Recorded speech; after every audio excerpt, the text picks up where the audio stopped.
We're a couple of days away from the MLB All-Star break. The Yankees have the best record in baseball, and they rank among the top teams in ERA, OPS, and home runs.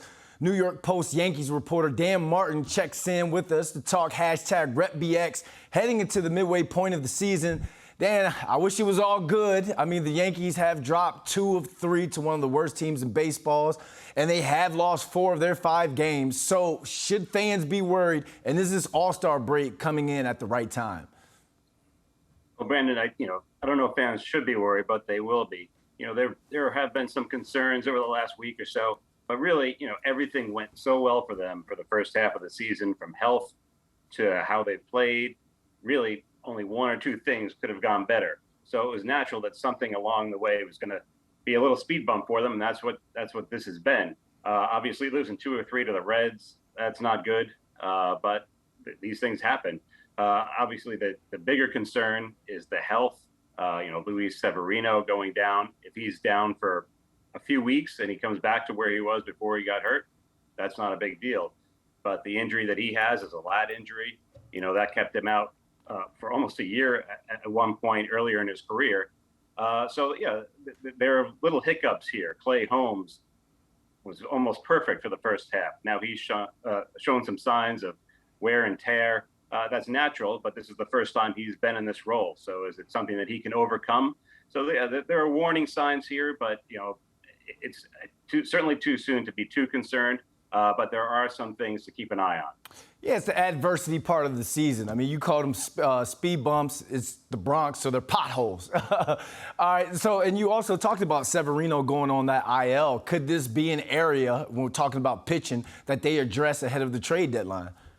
I think it probably will be, not just because of Severino, but and his injury, but the fact that he is on a bit of an innings limit. The Yankees haven't put a hard and fast number on that, or Nestor Cortez, but both of those guys are coming off either seasons where they didn't pitch very much in Severino's case, or in Nestor Cortez's case, he's never pitched a full season in the majors.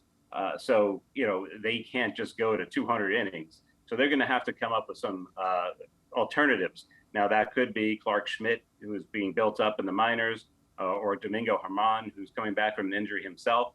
But, then there's Thursday night starter in the Bronx, Luis Castillo from the Reds, who the Yankees are definitely interested in. And he's going to cost a lot of prospects if that's the direction the Yankees choose to go in. And they haven't wanted to give up too many top prospects. They did it a year ago at the trade deadline when they traded for Anthony Rizzo and Joey Gallo. And I think they'll certainly make some moves before the August 2nd deadline next month. But it's just a matter of whether they want to swing for the fences or just make some minor adjustments at that point. You mentioned Joey Gallo's name. We've been hearing his name all throughout the trade rumors.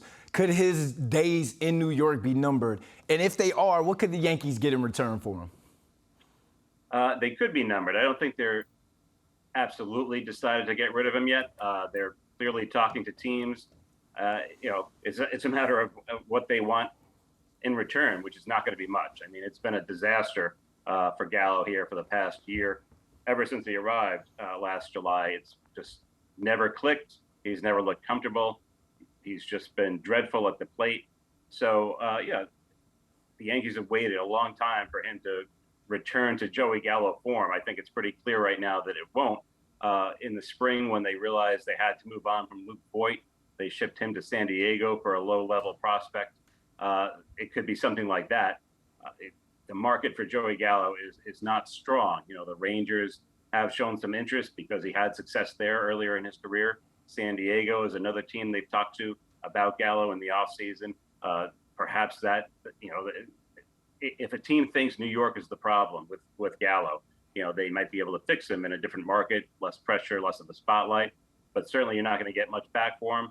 And then the Yankees have to decide what to do with their outfield without him, whether that's, playing Aaron Hicks more, maybe calling up Estevan Florial from the minors, or even Miguel Andujar. So they've got some decisions to make in the next few weeks here before the deadline. Thanks for your time, Dan. Thanks, Brandon.